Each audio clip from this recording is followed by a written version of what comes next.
Esta mañana de viernes es una mañana con tiempo inestable, con lluvia en Asunción, en la capital de la República, en ciudades del departamento central y prácticamente en todo el territorio.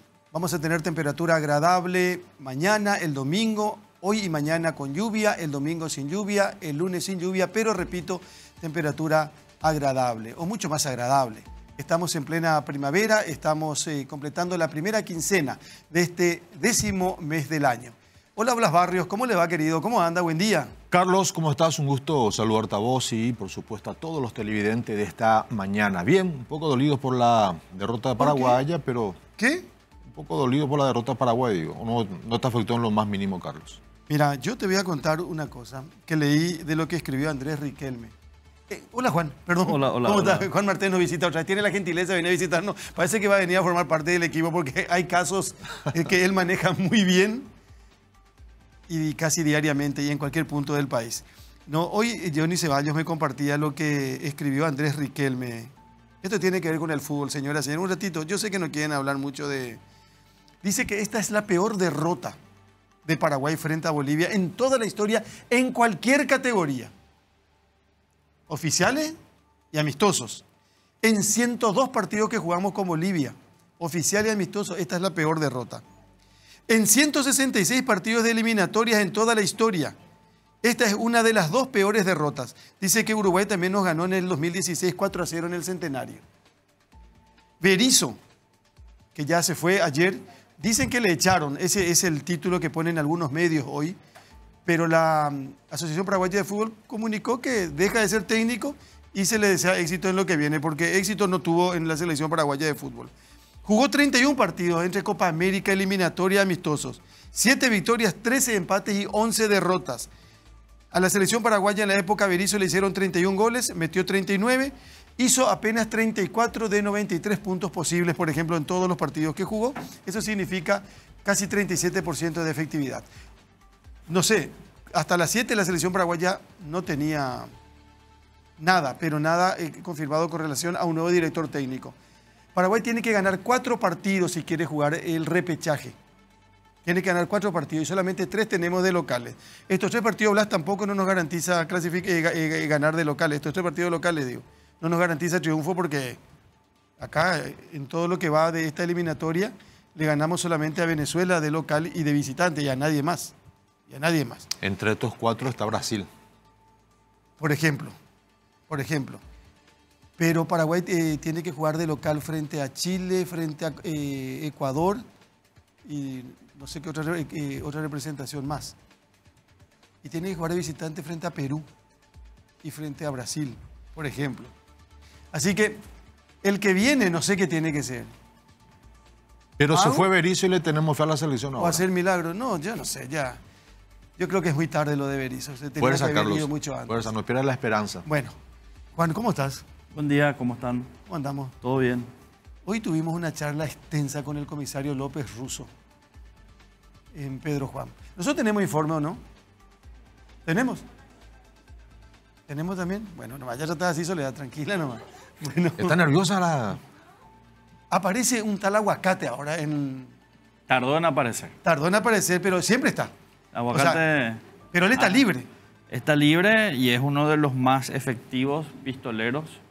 Dice que es temible y tiene apenas, Juan, 33 años. Corregime si estoy equivocado. Entonces, estábamos comentando, o sea, el mercado criminal, porque creo que eso explica un poco mejor para entender. Antes que sigas, discúlpame que te interrumpa. ¿Aguacate es paraguayo? Sí, es paraguayo. Paraguayo. Era jefe de seguridad de Rafat. Y después se incorpora, dicen que a Minotauro. A Rafat le terminan matando, recordamos toda la forma y la manera. Si tiene 33 años y fue jefe de seguridad, tenía cuando eso cuánto. 25. Y en el 2016 le mataron a Rafat. Uno empieza a trabajar a los 14, 15. Con 25 años. Ya tenés más de 15 años de experiencia. O sea, es ya una persona que en esa edad se constituye en un líder emergente. Hasta el propio intendente Acevedo dice que se está desviando la atención, que es más el alias Aguacate que Aguayo, el responsable de la muerte de Bebeto y de su sobrina y de otras jóvenes. Eso es lo que están diciendo hoy, pero hay que ver. Porque ayer lo del allanamiento, acá aparece la reina del norte, Juan. Bueno, yo con el tema de las mujeres no... es como que desviar la atención y vuelven a ser víctimas de un esquema horrible en donde el cuerpo de la mujer forma parte de la disputa de poder. Bueno, eso es así. Sí, pero, entonces, pero, como Juan, que van con todo respeto, trasladándose de uno a otro, y la estética que se les impone, creo que hablamos eso aquella vez que estuve charlando con ustedes, hace que efectivamente forme parte del... y sean trofeos. Entonces, si ustedes ven la estética, o sea, qué pechos, qué cintura, o sea, todo eso forma parte del esquema de dominación. Yo no quiero centrarme en eso. Yo quiero centrar esto de la Reina del Norte, en lo que dijo el comisario López Russo más temprano, a 1 de marzo y a Mega TV, y teniendo en cuenta lo siguiente. En agosto mataron en Punta Porá a una persona de apellido Servín. ¿Quién es Servín? El hermano de Servín. De Miguel Ángel Servín. Detenido en estos días. Detenido en estos días nada más con su esposa y su hija. Por este tema de Terpor, Villeta, ¿recuerdan la cocaína? Sí, sí. Bueno, hoy dice López Russo que hay sospechas de que Servín ya era pareja también de esta joven de 22 años. Pero, no, porque termina muerto Servín, termina muerto Bebeto y termina muerto el marido de esta joven también, los tres. A ver, una cosa concreta es de que Bebeto tenía los días contados, en esto coinciden absolutamente todas las fuentes. ¿Por qué, Juan? Mataba gente, sacaba mercadería sin pagar, mandaba a cultivar, iba a secuestrar, no pagaba a los bolivianos. O sea, hay demasiadas historias muy creíbles del por qué Bebeto estaba decretado, digamos, ¿no? O sea, decretado en el sentido de, a esto tenemos que matarlo porque le está jodiendo mucho y está levantando mucha polvadera. Pero para ir al informe quiero preguntarte esto, ¿por qué terminan matando a 3 mujeres que estaban con Bebeto? Una de las versiones es de que cuando le matan al sobrino de Mitú, se le mata a una mujer que no tenía nada que ver, que también fue en agosto, Marcos Esquivel, el que fue asesinado con una chica que estaba ahí en un estacionamiento. Y la venganza es, ¿sabes qué? Si vos le mataste a una mujer de las nuestras, nosotros vamos a matar más. 1 con 3 o 4. Así operan. Así opera. Y por lo visto. Y fíjate, ahora, en la camioneta estaba intentando subirse Bebeto, al lado la señorita Acevedo, y 3 chicas más. Y un joven que iba cargando una conservadora. De las 4 mujeres que estaban ahí subiendo a la camioneta, mueren 3. Y ahí cobra fuerza el esquema de que las mujeres forman parte de mi propiedad. Y en la venganza también voy a matar mujeres tuyas. Es una teoría y una hipótesis, pero que tiene hay cierta argumentación. Un código, ¿no? Y fíjate que el que tenía la conservadora tuvo, creo que casi nada. Ahora, los tiros son así. Pero si los tiros son de arriba para abajo, no hay riesgo de que crucen. Pero son así, pero son de ambos lados, ¿no? Pero porque dicen que hay inexperiencia, supuestamente, según la policía. Pero si vos decís que si tiran de arriba abajo, no. 115 vainillas. Sí. Entonces, la mayoría en la cabeza y otros o sea, eran certeros los disparos y realizados por profesionales. Por eso ya cuando se le detuvo a esta gente, a estos 5 o 6 que vinieron de Brasil a hacer el trabajo, la gente empieza a no, sí, acá tenemos gente muy experta que puede hacer esto. Y ya sonaba el nombre de Aguacate en ese momento. ¿Y quién más? El gobernador. Realmente lo que dice el gobernador para mí tiene mucha credibilidad. Es una persona que conoce, una persona que habita allí y sabe cómo se manejan estas disputas. Y el mercado criminal empieza a solucionar problemas matando cuando hay demasiados actores y muchas competencias. Hay deslealtades, hay traiciones o hay venganza, ¿no? Por eso es que tenemos tantas muertes y este año se agrava una cuestión, ¿no? Este año se mató policías, militares y agentes penitenciarios como nunca antes, 11 en total. De todos estos ítems que acabas de mencionar, ¿cuál es el que está sucediendo ahora en Pedro Juan? Por eso tantas muertes. No, y la competencia siempre hay, pero cada tanto es alguien que tiene que morir porque violó algún código de ese mercado criminal que no tiene otra forma de solucionar el problema más que con la violencia. No se van a ir al tribunal, no se van a ir a discutir en una mediación, ¿no? Si bien muchas veces se suelen perdonar. Pero lo que sí hacía rato se venía mencionando es esta cuestión de que engañaba mucho. Bebeto se estaba portando, digamos, súper mal, violando todos los códigos. Incluso se le mencionó que había secuestrado en enero de este año a una patrullera policial en donde, habrán recordado, después se le mató a Freddy, un agente de investigación, ¿no? Y hubo una disputa entre narcos, policía, para rescatar a una patrullera donde estaban secuestradas 3 personas, 3 policías. Vamos a ver este informe, por favor, y seguimos con Juan Martens esta mañana aquí en Mega TV. Unos 75 presos del penal de Pedro Juan Caballero se escaparon de la cárcel en enero del año pasado, la mayor fuga carcelaria en la historia paraguaya, según la ministra de Justicia, Cecilia Pérez. Este fue el inicio de una serie de situaciones que en los últimos meses tiene como principales actores a los sicarios, que ha convertido a Pedro Juan Caballero en tierra de nadie, literalmente. El problema en Pedro Juan Caballero se torna complejo. Ahí el sicariato es una mano de obra barata y no solamente responde al narcotráfico, sino también a problemas pasionales, lo dijo el ministro del Interior entonces, Euclides Acevedo. Pero además de estas declaraciones que nos dan titulares para las noticias, como la mayor fuga carcelaria de la ministra Cecilia Pérez, ¿qué nos da? ¿Qué hace actualmente la administración de gobierno? La serie de asaltos en la capital y gran parte del país, además de los sucesivos ataques de sicarios en Pedro Juan Caballero, nuevamente la intervención en la cárcel esta semana ponen en la agenda la seguridad del país. Las autoridades locales y la ciudadanía exigen más acciones del gobierno central, al cual culpan de los hechos violentos. Rosalino Velázquez, concejal departamental de Pedro Juan Caballero, pidió cambiar a los policías. Asegura que el 70% de los agentes es corrupto. Ellos mismos son los que acompañan a los delincuentes. No nos podemos engañar, aseguró. Pobladores de Pedro Juan Caballero también marcharon este lunes por las calles de la ciudad en contra de la inseguridad. Estas voces de protesta local en Pedro Juan Caballero son una oportunidad para trabajar en la seguridad del país. 115 vainillas servidas en el crimen del sábado y decían que hay municiones con inscripción de Dimabel y IM, Industrias Militares. La Dimabel dice, nosotros entregamos a las Fuerzas Armadas. Fuerzas Armadas son fuerzas públicas, Juan, ¿verdad? El Dimabel, Fuerza Armada es la misma cosa. Claro, sí, pero Fuerzas del Estado paraguayo. Fuerzas del Estado. Vamos a suponer que se sospeche, porque fue Alicia Saprissa un día a intervenir Dimabel por algunos datos que tenía con relación a armas y municiones. Pero, ¿qué pasa con Dimabel? Fabrica y produce y entrega por lote a alguien que se hace responsable de recibir, ¿verdad, La Juan? trazabilidad de las armas. Claro. Para mí no es nuevo que Dimabel diga nosotros entregamos a la Fuerza Armada, a la Fuerza Pública. Lo que tiene que hacer es exigir que esa Fuerza Pública, ¿a quién le entregó? De esas municiones que se Pero encontraron. recordemos que armas del Estado ya se usó para Zamora, para el rescate de Zamora. Arma que tenía que estar en resguardo de la Dimabel. Entonces, ¿quién entregó? Claro. ¿Quién está investigando eso? Pero son, pues que no se confunda.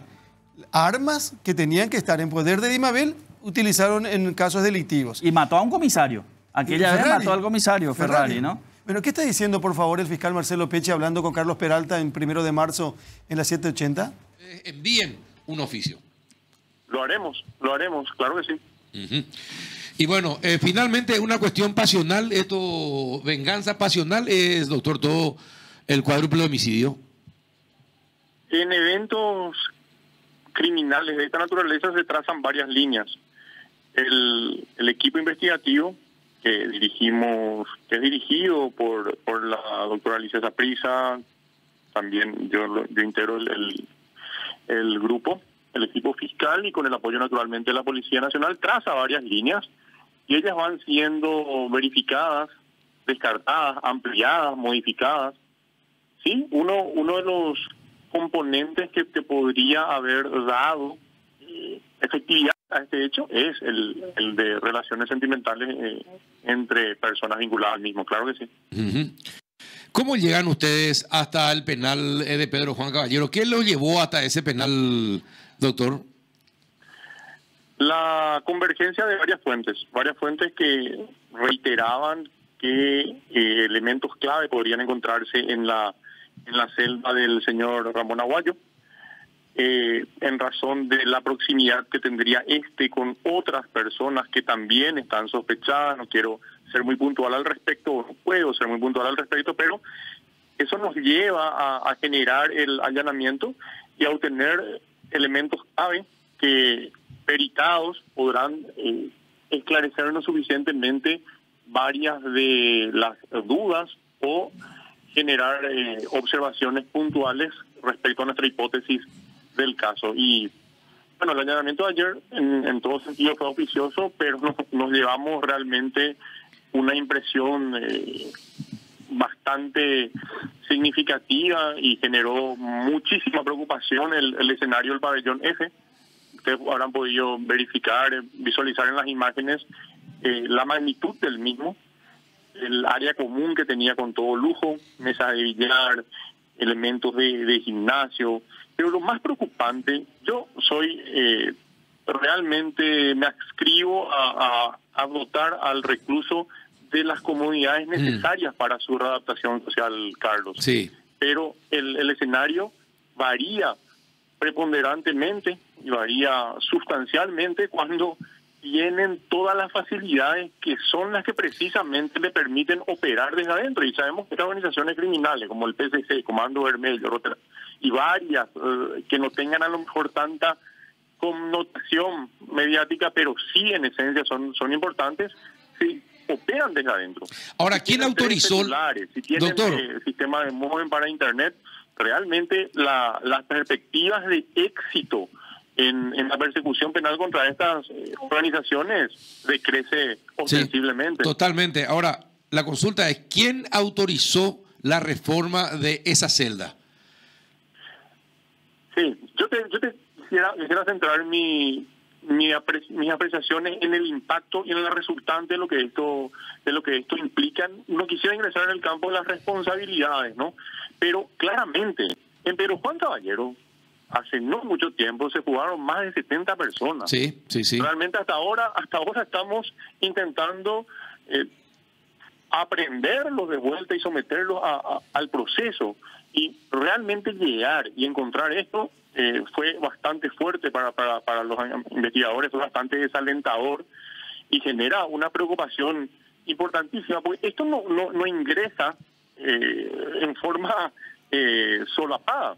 Realmente ingresar televisores de ese nivel. Había un auto de juguete, vamos a llamarlo de colección, pero sumamente grande, ¿no? Sí. Casi el tamaño de por decirte, el diámetro de una bicicleta, y estaba allí. O sea, todo ingresa ahí, hay facilitación y se debe controlar esto, o si no, realmente estamos a nivel Estado facilitando la logística del crimen organizado. Doctor, claro. Ahora, cuando usted habla del impacto y uno se pregunta, la pucha, ¿cómo es que en la reforma, porque todo era una habitación de lujo, era con baño privado, con paredes y pisos especiales, tenía internet, tenía televisor, tenía otro canal, tenía aire acondicionado, todo eso tiene que ingresar, tienen que entrar albañiles, tienen que entrar ingenieros a trabajar, a colocar electricistas,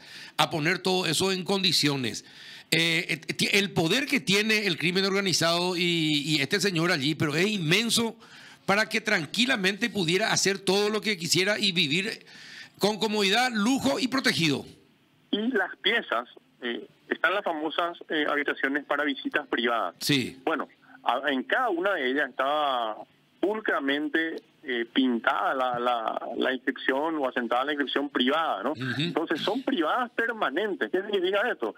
Que no son celdas ocasionales, sino son celdas permanentes con una libertad plena de ingreso cuando quieren, cuando no, o sea, era el dueño del penal. En consonancia con lo que estamos hablando, el poder que tienen estas personas desde dentro para generar los efectos criminales contra los que estamos luchando.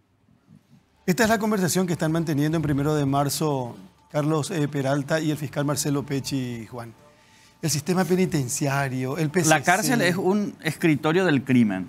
Escritorio del crimen. Sí. Y se entregan y porque les es más cómodo trabajar desde la cárcel. Y eso que vimos no es excepcional. Esto es permanente, con diferencias en todas las cárceles. Ahora, mientras nosotros hablamos, Tacumbú tiene, Emboscada tiene, Emboscada Vieja tiene, Coronel Oviedo tiene, Concepción tiene, con algunas peculiaridades, algunas más o menos ostentosas. ¿Y esto por qué, Carlos y Blas? Porque la cárcel hoy no es una institución de reintegración social, sino de recaudación. La cárcel recauda demasiado dinero y de allí incluso algunos políticos disputan a qué director poner. Y esto es responsabilidad exclusiva del Ministerio de Justicia. Ninguno que haya pasado en los últimos años en el Ministerio de Justicia nos puede decir que no tuvo nada que ver, porque la cadena de mando, si queremos decir, es la ministra, director de institutos penales. Y luego ya están los directores. O sea, y no puede ser que esto nos sigamos quedando callados. Pasa que la cárcel tiene una situación. La Constitución desde el 92 manda separación de condenados y prevenidos. Nunca ocurrió eso. Nunca se hizo. ¿Y por qué no se hace eso? En un estudio que nosotros habíamos hecho, estimamos que un pabellón de la cárcel de Tacumbú recauda $100.000 al mes. ¿En qué recauda esto? Y le vamos a poner números y vamos a sacar la cuenta. ¿Cuánto cuesta tener un celular en la cárcel? 10.000 por día en algunas ocasiones, 5.000 por día. Meter un celular, ¿cuánto tiene? Una prima de 300.000, 200.000, 100.000. Pasar la lista, que te llamen y digan, Carlos Blas Barrio está presente, 10.000. Sumado todo, y luego la comida, la ropa, el televisor y todo el conjunto que uno necesita para vivir, eso tiene precio. Y cuando la ministra de Justicia sale ayer, por ejemplo, y dice, vamos a clausurar y vamos a hacer un proceso de cierre. Es un discurso, lastimosamente, a tanto tiempo de la gestión de Cecilia, que no es una crítica personal, sino a su discurso y las acciones, no tienen impacto. No hay resultado diferente. Pero ¿cómo se puede, qué puede pasar con la cárcel de Pedro Juan, por ejemplo? ¿Cerrar? Y la cárcel tiene que ser controlada. No puede ser que el Estado no tenga la capacidad de controlar cárceles. O sea, decía que vos en tu casa, ¿quién controla? Hay dos cabezas. Bueno, pero ella decía que es imposible, ya toda la gente que entra... Pero si vamos a levantar la mano, no tiene sentido hacer república. O sea, declaremos entonces o totalmente, con el perdón de la expresión, y el último apague la luz. Pero esa pues no puede ser la respuesta de una ministra. Tiene que ser retomar el control. Y si hace falta cambiar de lugar, pues se cambia de lugar. Pero no puede ser que la respuesta institucional sea, ¿hay demasiada corrupción? ¿Cuántas denuncias hay? ¿Cuántos juicios administrativos hay? Y no puede ser que de la nada nos digan, no podemos controlar y por eso vamos a cerrar. Esto va a aumentar el problema. Se manifestaron parientes de agentes penitenciarios, se están manifestando en Pedro Juan, parientes de policía. La población está cansada de los controles que están haciendo y dicen, encima vienen a molestarnos y nos están deteniendo a quienes tienen que detener. Hoy eso escuchamos en la versión del gobernador Acevedo. Entonces, hay mucha disconformidad en la manera en que se está actuando en Pedro Juan Caballero. ¿Qué se está haciendo ahora en Pedro Juan con la presencia militar? Molesta muchísimo a la gente. ¿Es para poner un poco paño frío nomás? Ayer en los grupos de WhatsApp, algunos en los que yo estoy de Pedro Juan, la gente decía, no, salgan con su cédula, van a ser detenidos, no nos dejan trabajar, no podemos ir a comprar para la cena. O sea, hay un descontento. Entonces, eso mina la presencia institucional y encima se nota que no hay un plan efectivo para que esto realmente se desarticule. Ahora hay una cuestión que, digo, ¿qué pasa si, porque generalmente todos los que están presos en Pedro Juan tienen relación con gente del Brasil y con el narcotráfico? No todo. Bueno, vamos a suponer que en gran porcentaje otra cárcel va a terminar eso. Y que te digo, todas las cárceles tienen su BIT. O sea, van a venir en todo caso y van a operar desde aquí. O sea, que no importa que estén en Pedro Juan o que estén en Emboscada. No importa el lugar que están. Porque dicen que Aguayo tenía que haber estado en Emboscada y que un juez decidió que vaya a Pedro Juan porque su cardiólogo está en Pedro Juan. Pasa que eso es una explicación de justicia. Quien hace traslado con independencia de decisiones judiciales es el ministro de Justicia, el Ministerio de Justicia. Sí. Y eso es un problema entre la Corte y el ministro de Justicia. Presos que se pierden. Hay un juez que dice que el preso tiene que estar en Emboscada, vos le buscás y no lo encontrás. ¿Por qué? Porque una decisión administrativa le pasó a Encarnación o Concepción. Ese es un problema. El Ministerio de Justicia hoy es uno de nuestros principales problemas y tiene la gestión de la seguridad de gente vinculada al crimen organizado. Y ellos gobiernan nuestras cárceles. A las pruebas nos remitimos. ¿Cómo es que entró eso? Y díganme, ¿ustedes recuerdan después de la fuga personas condenadas, procesadas? ¿Condenados hay por ese caso? ¿Cuántos enjuiciados o destituidos hay? ¿Recuerdan ustedes? No. Entonces, y así, cuando a Cucho se le sacó porque tenía celda, ¿qué pasó? Vamos, se le sacó de su celda. ¿Y qué pasó? Entonces, vemos es discursos efectistas muy convincentes en algunos casos, pero resultados que no cambian. La cárcel sigue siendo un lugar, un escritorio, como decía, lamentablemente, el fiscal Pechi, nosotros detenemos y en la cárcel tienen internet, tienen teléfonos satelitales y operan, por tanto, como un escritorio del crimen. Y eso forma gran parte del problema que tenemos que solucionar. Operan bajo la protección y seguridad del ¿Por qué se entregó a Aguayo? Porque ya le era más fácil operar desde la cárcel. Afuera tenía más peligros. Por eso se entregó. Tenemos que hacer una pausa. Juan Martens está con nosotros esta mañana. Estamos hablando de esto que fue noticia y sigue siendo noticia. Estamos hablando de Pedro Juan Caballero. ¿Por qué es tan difícil controlar Pedro Juan Caballero o controlar un local penitenciario? Vamos a seguir hablando en Mega TV esta mañana. Ya volvemos.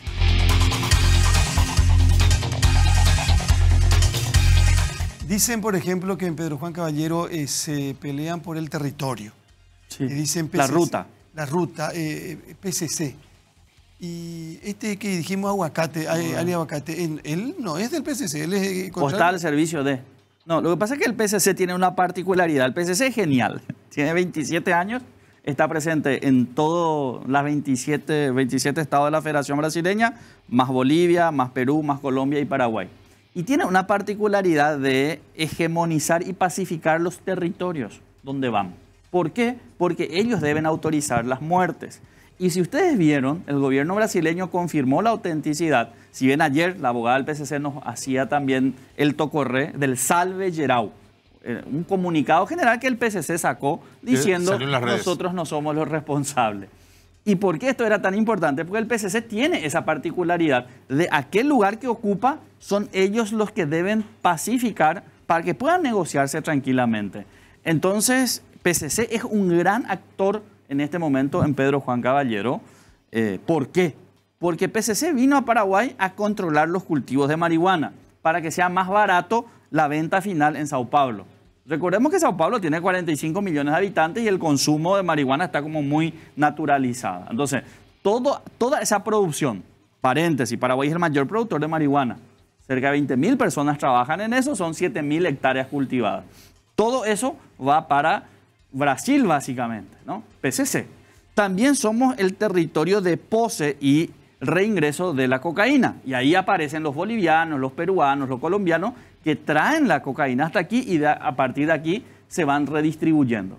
Luego tenemos falsificación de caudales, que es el otro gran mercado, dinero, dólares reales, y todo eso se controla con varios actores, varios comerciantes emergentes, que algunos de ellos tienen estas dificultades, y ahí es que aparece la pelea por la ruta, la pelea por la plaza, que se llama, ¿no? Y se dan estas disputas, y aparecen otras formas de conflicto, trofeos femeninos, generan conflictos. Porque en los códigos esto están que incluso vos no le puedas mirar a una mujer. Imagínate lo que es meterte con una mujer ajena. Entonces, y ahí es ajena, o sea, el cuerpo de la mujer objetizado, ¿verdad? Entonces, todo eso forma parte de la compleja red que es Pedro Juan Caballero y por sobre todo la infiltración institucional. ¿Cuántas exámenes de correspondencia hizo la Contraloría de que los jefes policiales tienen y viven como lo que ganan? ¿Conocen ustedes alguno? Eso yo les pregunto, le hablé al Contralor el otro día. Él dijo que harían algunos exámenes, por lo menos en los 5 años tenemos que saber, fiscales, militares, policías que estaban en Pedro Juan, ¿viven y tienen como da su sueldo o viven conforme a lo que recaudaron? Porque hoy, Carlos y Blas, ir a Pedro Juan cuesta 50 millones.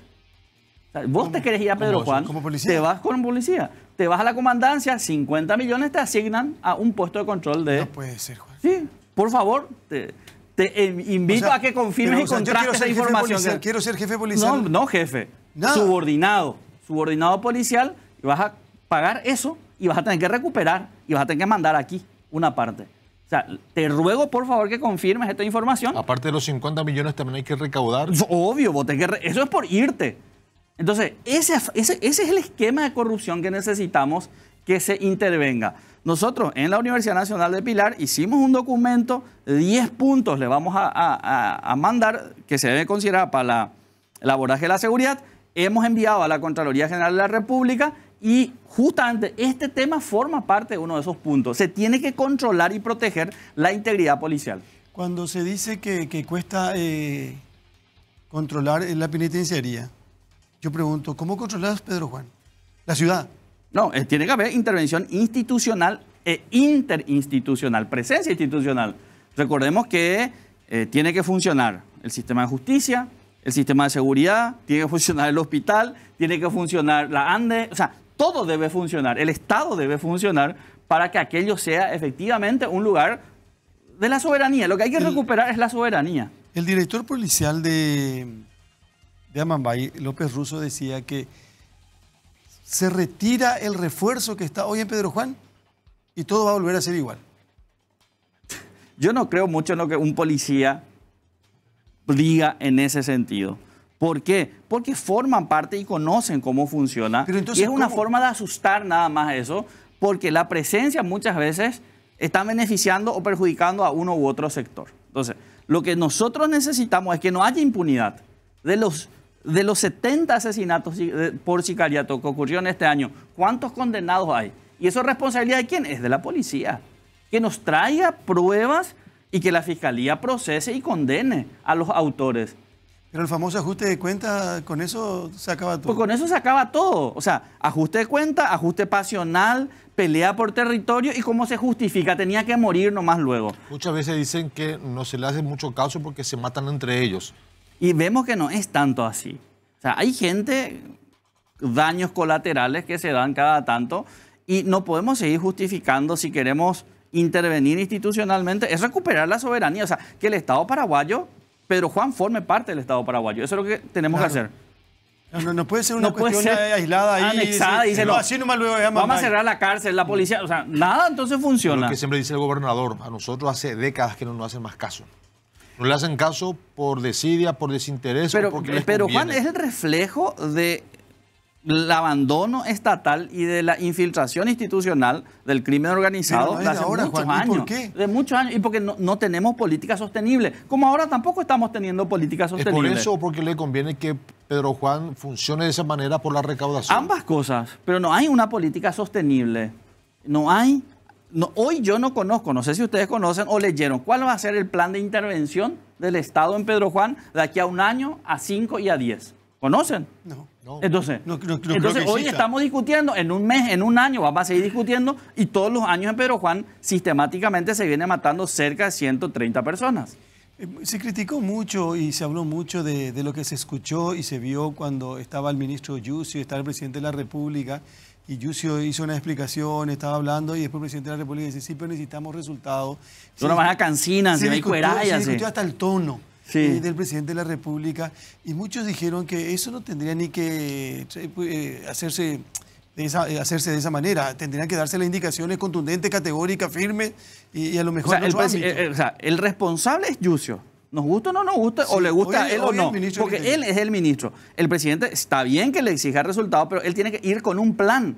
Él no puede ir a decir, no me está funcionando las cosas. Debe exigir o los presupuestos o los recursos y un plan de intervención.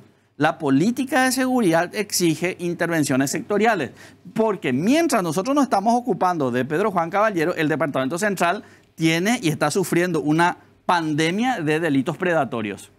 Robos, hurtos, microtraficantes que te ingresan a la casa. O sea, eso está ocurriendo. Esto va a explotar nuevamente en cualquier momento cuando dejemos de ocuparnos de Pedro Juan. Y así sucesivamente, son como intervenciones parches que no son sostenibles en el tiempo, que exigen que la política de seguridad sea encarada como una cuestión sostenible en el tiempo, con planes, programas, actores, responsabilidades, y de aquí a un tiempo los evaluemos y podamos decir, ¿funcionó o no funcionó? Eso es lo que necesitamos, básicamente. Tenemos que hacer otra pausa. Juan Martens nos visita otra vez esta mañana. Hoy es viernes, tiempo inestable con lluvia en Asunción, en la capital del país, en el área metropolitana, en diferentes puntos del interior de la República. Como todos los días, de lunes a viernes, estamos hasta las 8. Ya volvemos.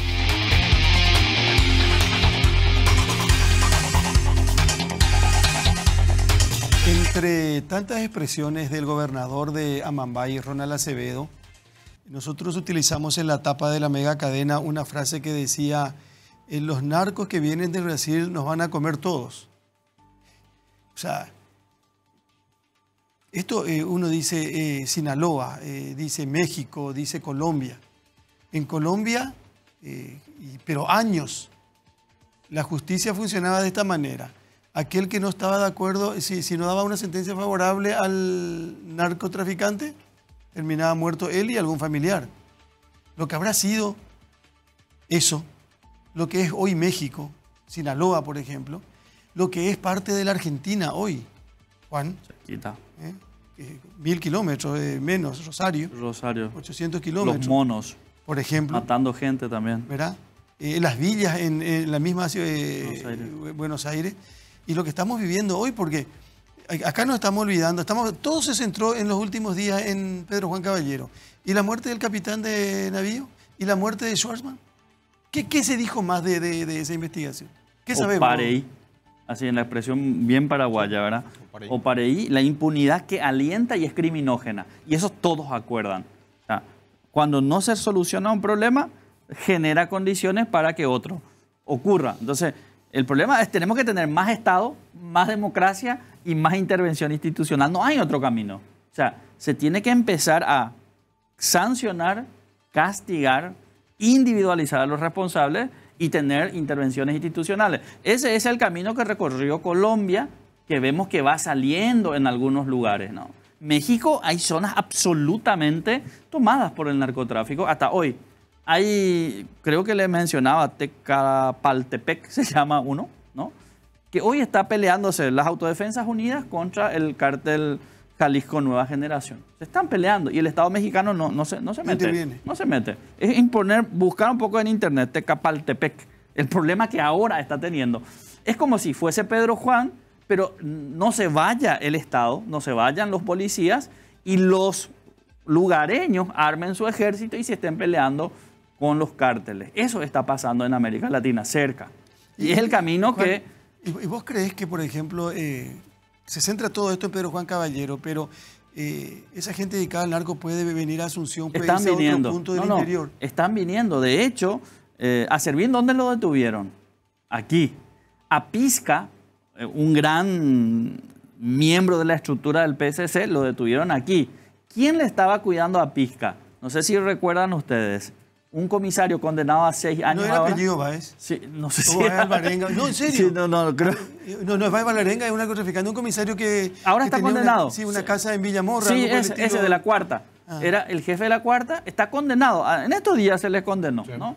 A él y otra cosa muy simbólica que le gusta ostentar a estos narcos es sometimiento del poder.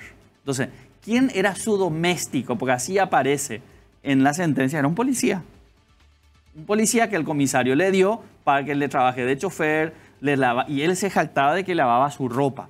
Imagínense estas cuestiones simbólicas que muchas veces dejamos pasar por alto, pero es la expresión gráfica de cómo se somete a un Estado, cómo se somete al poder, y nos da cuenta realmente de que es una disputa por el sentido común, de quién manda, quién es el que impone las reglas. Esa es la disputa en el fondo. Entonces, además de ser una batalla legal, es una batalla cultural de lo que está bien y está mal. Entonces, estos modelos, ¿no? ¿Qué son los modelos que los jóvenes van a seguir? ¿Por qué? Vos preguntabas, Aguacate a los 33 años ya es, porque empezó joven y para él un progreso social era hacerse pistolero. Anoche creo que Quique Gamarra te demostraba el gorro que usaba la novia de Cucho, la estética, ¿no? Era la mafia fina, algo así, ¿no? Entonces, todos son esas cuestiones que no estamos muchas veces acostumbrados a ver o analizar que permiten entender el problema. Y volviendo a tu pregunta, hoy gente de Pedro Juan está buscando alquilar casas en Asunción porque hay mucha polvareda, porque ese es el lenguaje. Poeira, dicen ellos, ¿no? Usan el portugués y dicen, tenemos que irnos a Asunción. Esta mañana tempranito, el compañero Denis Barrios fue a la agrupación especializada. Se le trasladó a Aguayo, porque todo se centra en Aguayo en las últimas horas, ¿verdad? Y aparte, por lo que se encontró, por la forma que vivía, las privadas que no son ocasionales, sino que son permanentes, ¿verdad? Más que una privada, una habitación, es una suite, ¿verdad? En una cárcel.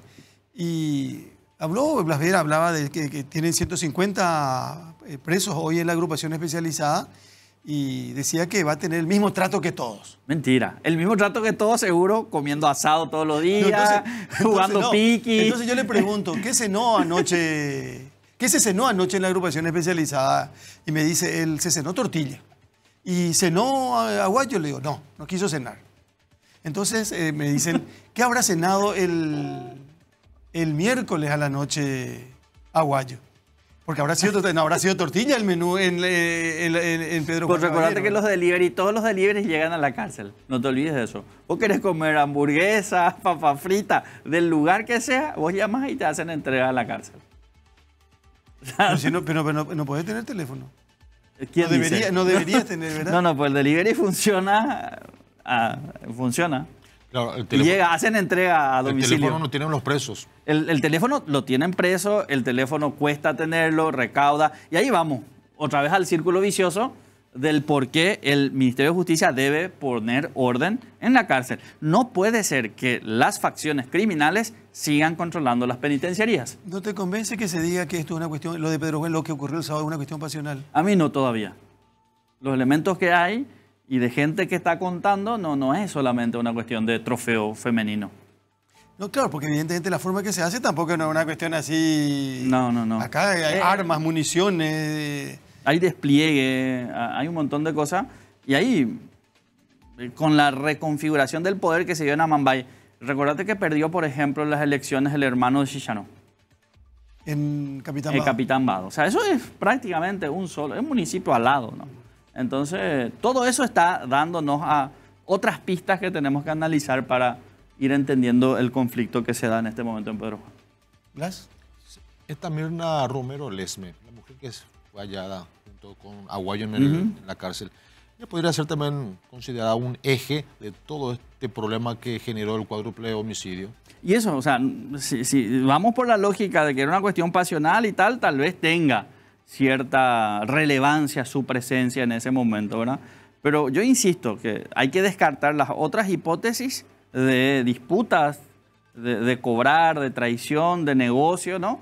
Para centrarnos a esta cuestión del trofeo femenino. La Fiscalía, para hacer la intervención que hizo ayer, indefectiblemente necesita de una orden judicial. Sí, pero ellos siempre hacen, digamos, medianamente ajustado a la ley estos controles, pero lo que antes de eso creo que tenemos que ponerle un poco Blas, ¿verdad? ¿Por qué se permite que la cárcel siga siendo escritorio del crimen? Si ellos saben que la cárcel es el escritorio del crimen, ¿por qué no hacen este tipo de intervenciones sorpresas más a menudo? Y es una buena pregunta que podemos tratar de responder, pedir que nos respondan, ¿verdad? Pero el negocio es el tema. O sea, aquí hay mucho dinero que circula. Entonces la cárcel hoy, más que un lugar de reintegración social, es de recaudación. Y genera mucha plata. La intervención de ayer, entonces uno puede suponer que se intervino porque ya no había forma de sostener la Se presión intervino que porque existía. se le mató a la hija del gobernador. De lo contrario, si eran mujeres, decían incluso, con el perdón de la expresión, putan de la Oyeyucaba, hasta que apareció la hija del gobernador. Claro, y muchos dicen que ahora apareció el gobernador porque es su hija, ¿verdad? Pero ¿cuántas mujeres? Ustedes recordarán, sí, pero las no mujeres tiene... que fueron asesinadas en los bares. Claro, es el... Claro, pero aparte también le dicen al gobernador, él sabe todo, al intendente, ellos saben todo. Claro, pero ellos no son los que tienen que hacer o tomar las medidas. No, para nada.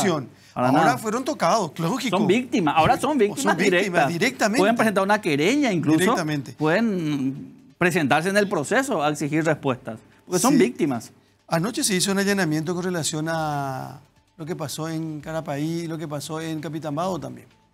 Dos policías, o sea, y además otra cuestión muy simbólica, ¿no? Cuando se estaba presentando el comando bipartito, se le mata a un policía en el centro, a otro en Carapaí y se deja una carta al director de la cárcel. Imagínense.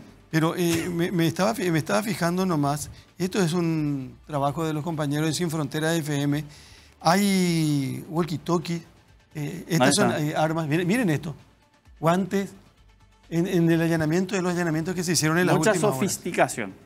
Sí. Y bueno. Hasta binoculares había ahí. ¿Y esa moto? Y mira lo que... Vamos a seguir hablando, Juan. Esto No, pero tenemos que exigir respuesta. Eso creo que más que nada, ¿verdad? desde los medios de comunicación son actores centrales para debatir, poner sobre la mesa, exigir respuesta y que estas respuestas sean convincentes y de que no nos olvidemos que la impunidad genera delincuencia. Entonces, ¿qué pasó de la muerte de Schwarman aquí, del capitán y de tantas otras muertes que ocurrieron este año? ¿Qué pasó? Juan, un gusto siempre. Gracias Igualmente, por venir a igualmente. compartir y Gracias enseñarnos con un montón usted. de cosas que nosotros miramos de repente y tratamos de entender. Blas, el lunes nos encontramos si Dios quiere, ¿sí? Si Dios permite, el lunes nosotros en instantes con Quique Casanova, Sí, señor, con como todas las Luis mañanas. Enrique, en antes que sea tarde, como todas las mañanas, la propuesta de las 7:80. Lo que va a ser hoy Deporte Total. Imagínate. Lo que ya fue ayer, lo que va a ser hoy. Y esta noche con el señor Mario Ferreiro en Info 18. Sí, señor, Estamos propuesta en de todas, Mega TV Carlos. también. Sí, señor, A me ver si me parece da un bien. poco más de tiempo libre En realidad estás en todas, Blas, ¿eh? En todas, ¿verdad? Bueno, nos vamos, señoras y señores. Gracias por elegirnos, por preferirnos. Que pasen bien. Temperatura agradable para este fin de semana e inicio de semana. Hasta el lunes. Chao. ¿Cómo levantó?